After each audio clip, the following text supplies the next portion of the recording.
माननीय सर्वोच्च न्यायालय ने दिल्ली के शिक्षा क्रांति के जनक मनीष सिसोदिया जी को बेल दी है। वैसे सुप्रीम कोर्ट से बहुत सारे लोगों को जमानतें मिलती रही हैं, लेकिन पूरी दिल्ली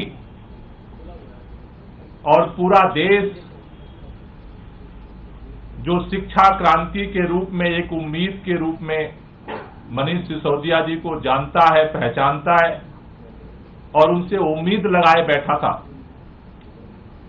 17 महीने की दिल्ली और देश के लोगों की जो तपस्या थी, जो दुआ थी, जो आशीर्वाद था, आज वो फलित हुआ है, आज वो पूरा हुआ है।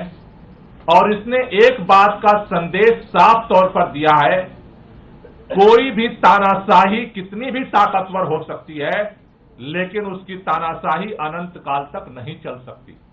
तानाशाही की भी सीमा है। 17 महीने दिल्ली के उन बच्चों ने, जिनके लिए एक नई उम्मीद, एक नया सपना गढ़ा मनीष सिसोदिया ने, उन परिवारों को, बच्चों को आईआईटी में, मेडिकल में सेलेक्ट करवा करके एक नई राह दिखाई।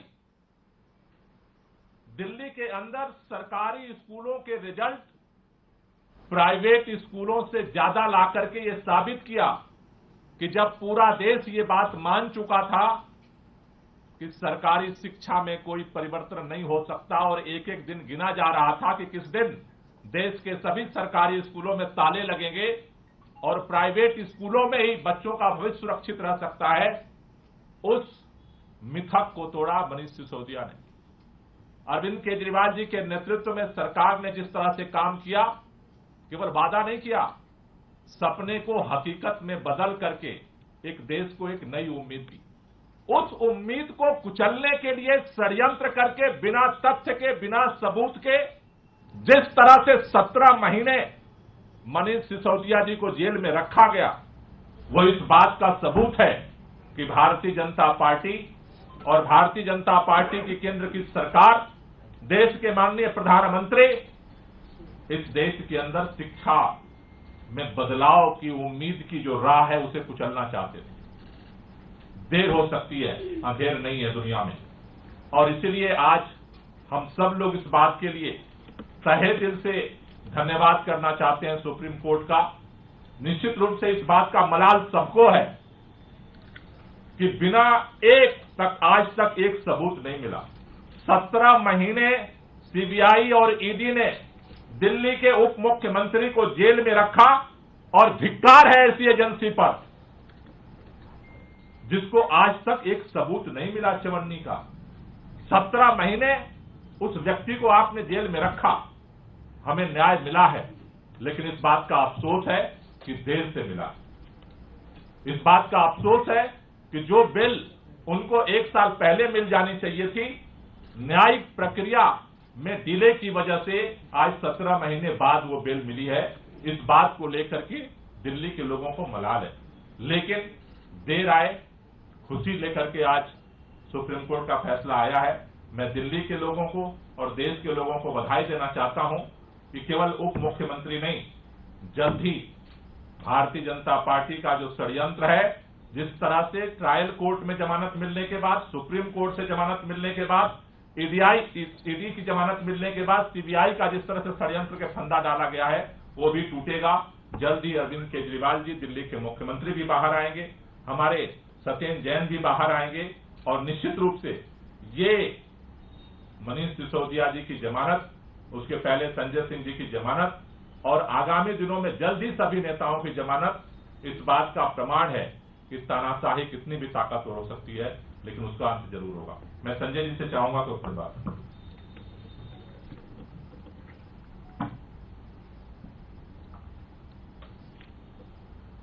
मनीष सिसोदिया जी की जमानत जोरदार तमाचा है तानाशाही के ऊपर, हिटलरशाही के ऊपर और मोदी सरकार के जुर्म के ऊपर।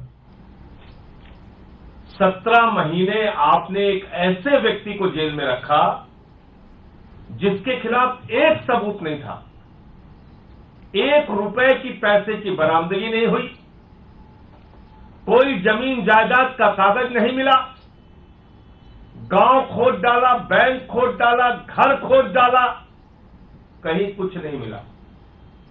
लेकिन ईडी वाले, सीबीआई वाले तारीख पे तारीख, तारीख पे तारीख, तारीख पे तारीख, 17 महीने आपने सिर्फ और सिर्फ एक प्रयास किया, मनीष सिसोदिया कैसे जेल में रहे।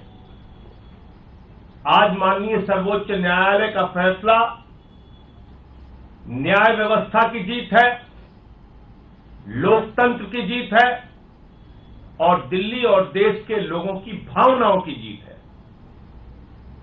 पूरा देश ये मानता है कि शिक्षा के क्षेत्र में अद्भुत और अनुकरणीय काम मनीष सिसोदिया ने किया और आपने ऐसे व्यक्ति को पकड़ के जेल में डाल दिया।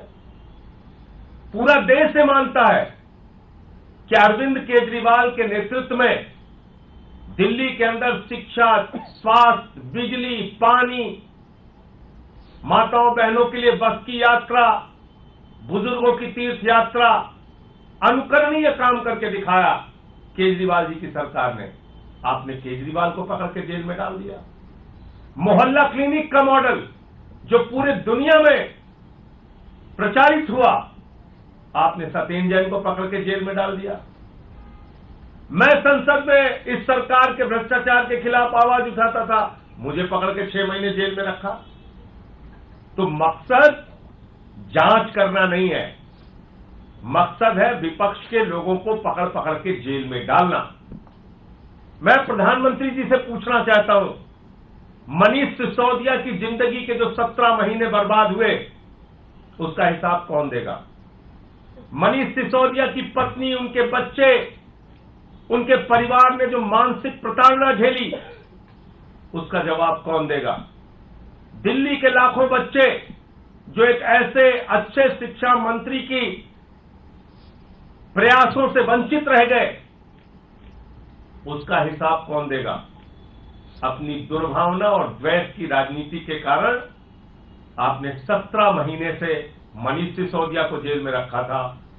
उनको सुप्रीम कोर्ट से जमानत मिली है। अरविंद केजरीवाल के मामले में तो कई गुना आप आगे चले गए। ईडी कोर्ट ने जमानत दे दी बगैर ऑर्डर की कॉपी के।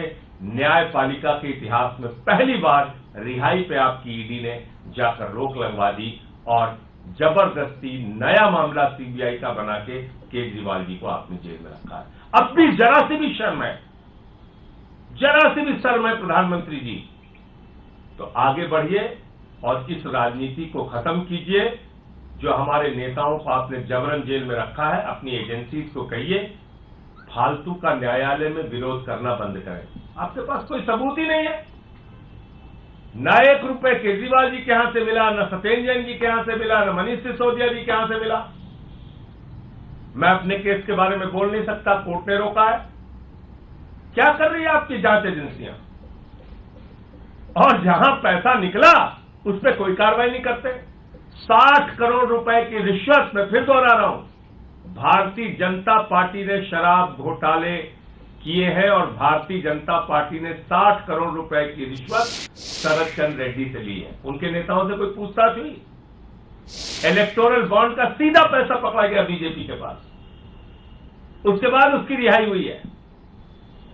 तो भारतीय जनता पार्टी इस देश की सबसे भ्रष्ट, बेईमान, इलेक्टोरल बॉन्ड के जरिए रिश्वत खाने वाली घोषित पार्टी है। आम आदमी पार्टी ने हमेशा ईमानदारी और सच्चाई के रास्ते पर चलने का काम किया है। अरविंद केजरीवाल, मनीष सिसोदिया, सत्येंद्र जैन, जिनको भी जेल में रखा गया, सिर्फ और सिर्फ दुर्भावना और बदले की राजनीति के कारण।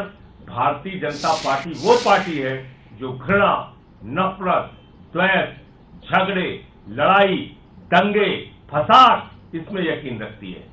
उसको किसी का विकास नहीं करना है, उसको देश को आगे लेके नहीं जाना है।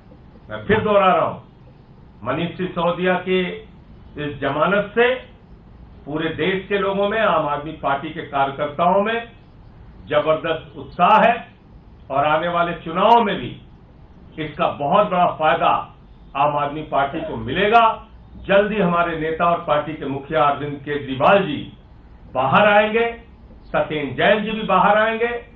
ये राजनीति नफरत वाली थोड़े दिन तो चल सकती है, लेकिन इसको इस देश के लोग, दिल्ली के लोग पराजित करेंगे। सौरभ भाई। नमस्कार साथियों, आज देश की सबसे बड़ी अदालत की डबल बेंच ने, जिसमें जस्टिस गवई और जस्टिस केवी विश्वनाथन थे, उन्होंने एक लैंडमार्क फैसला दिया।